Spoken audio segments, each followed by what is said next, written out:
तुमच्या लाईफमध्ये पण अशी सिच्युएशन आहे का की तुम्हाला असं वाटत आहे माझी लाईफ प्रॉपर दिशेने जात नाहीये, खूप सारा गोंधळ होतोय करिअरमध्ये, रिलेशनशिपमध्ये, किंवा तुमच्या लाईफमध्ये सर्व काही स्टक झाल्यासारखं वाटत आहे, लाईफमध्ये काहीही चांगलं होत नाही असं तुम्हाला वाटत असेल आणि मनात हा पण विचार येत असेल की हे सर्व सिच्युएशन कधी चेंज होणार आहे, तर हा चेंज बाहेर करावा लागणार नाहीये, तो तुमच्या विचारांमध्येच तो चेंज करावा लागणार आहे.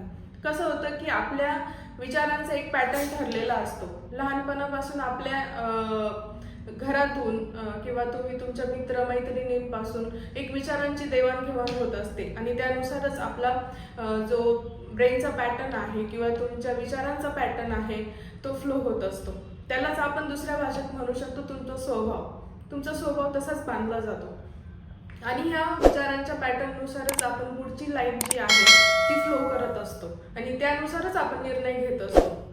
म्हणजेच काय की तुमचे जे विचार आहेत ते विचार, त्या सवयी कुठेतरी ब्रेक करावं लागतील, तेव्हा तुमच्या लाईफमध्ये एक नवीन ऑपॉर्च्युनिटीज येऊ शकतात आणि ह्या नवीन ऑपॉर्च्युनिटीज किंवा तुम्हाला वाटत असेल की तुमच्या लाईफमध्ये चेंजेस हवे आहेत किंवा सक्सेसफुल लाईफ हवी आहे, तर अशा सिच्युएशनमध्ये तुम्हाला तुमच्या जुन्या विचारांना ब्रेक करणं गरजेचं आहे आणि त्या जागी तुमचे नवीन विचार टाकणं गरजेचं आहे.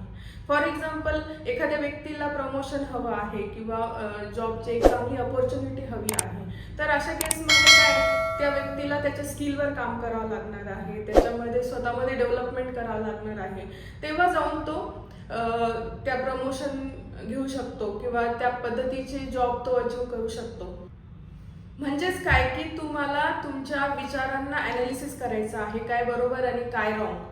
हे ॲनालिसिस केल्यानंतर कुठले विचार थांबवायचे आहेत आणि त्या जागी नवीन विचार तुम्हाला रिप्लेस करायचे आहेत, हे एक काम केल्यानंतर तुम्ही तुमच्या यशाकडे किंवा सक्सेसफुल लाईफकडे जाऊ शकतात आणि न्यू ऑपॉर्च्युनिटीज ग्रॅब करू शकतात.